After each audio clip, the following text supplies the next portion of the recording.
हरे कृष्णा। तो हम अभी चर्चा करेंगे कि किसकी इंद्रियां वश में है। इंद्रिया मतलब समझते हैं ना आप लोग। इंद्रिया बोले तो आंख हो गया, कान हो गया, त्वचा, मुंह, ये सारे शरीर जो बना हुआ है इंद्रियों से बना हुआ है, तो इसको इंद्रियों कहते हैं।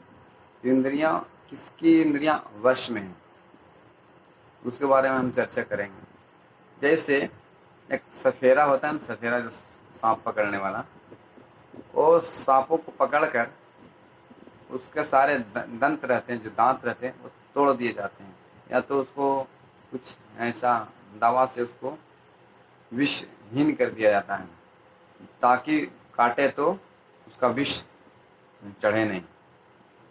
और तो क्या होता है, विष विहीन हो जाता है। विष विहीन होने के कारण वो इंद्रियां सारे काटने के बाद भी आपको विष नहीं चढ़ेगा। उसी प्रकार से हमारे जब इंद्रियां वश में पूरी तरह से हो जाता है तो हम विषयों के प्रति हम विरक्त हो जाते हैं। और एक एग्जाम्पल ऐसा दिया गया है कि जैसे आप बैंक अकाउंट में, जैसे मैनेजर, जैसे बैंक अकाउंट में पैसे बहुत से आते हैं, तो उसमें पैसे आपको अलग से सैलरी दिया जाता है। ये नहीं कि लाख रुपया आ रहा है तो मेरा 50,000 मेरा हो जाएगा, ऐसा तो नहीं होता है। लेकिन उसमें से जितने आपको पैसे करोड़ों रुपये, अरबों रुपये आते हैं बैंक में, तो बैंक में आपको उतना ही मिलेगा जितना आपको वेतन में रखा गया है। तो उससे हम अलग रहते हैं।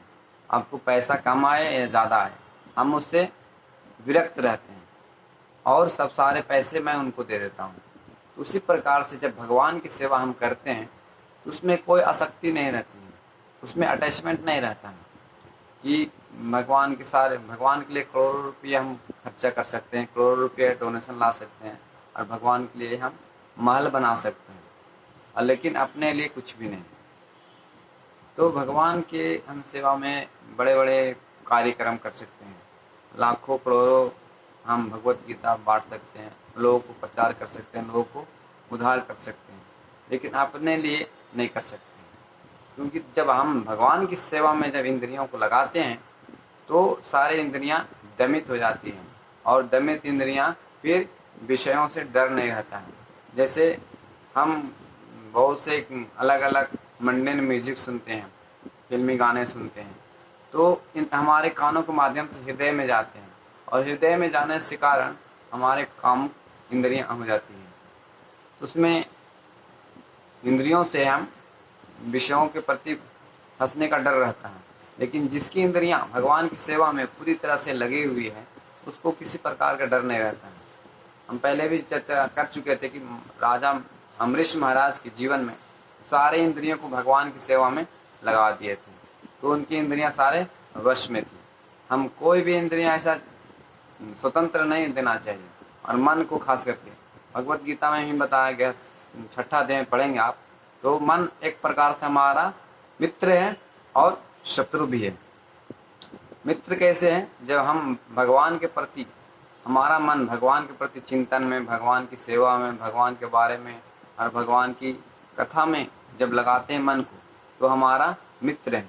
और जब हम मन को अपने विषय इंद्रियों के प्रति ले जाते हैं, और विषय इंद्रियों को ले जाने के कारण हमारा पाप कार्य होते हैं और नरक की ओर बढ़ जाते हैं, तो हमारा मन शत्रु है। शास्त्र से के अनुसार मन हमारा ठीक से कार्य कर रहा है कि नहीं, ये चेक करना चाहिए। तो हम उसको शत्रु और मित्र डिसीजन करते हैं कि कब हमारा मन मित्र है और कब हमारा मन शत्रु है। इस प्रकार से हम डिसीजन कर सकते हैं। ठीक है, हरे कृष्णा। और मंत्र जो है, हरे कृष्णा मंत्र आप लोग जप करते रहिए, और जो भी इधर से भेजा जाता है वीडियो वो सुनते रहिए। और कोई भी इसमें प्रश्न हो या किसी को और दूसरों को शेयर करना चाहते हैं ताकि उनको भी फायदा हो सके। नहीं तो क्या होता है, आज पूरे संसार में अज्ञानता छाया हुआ है।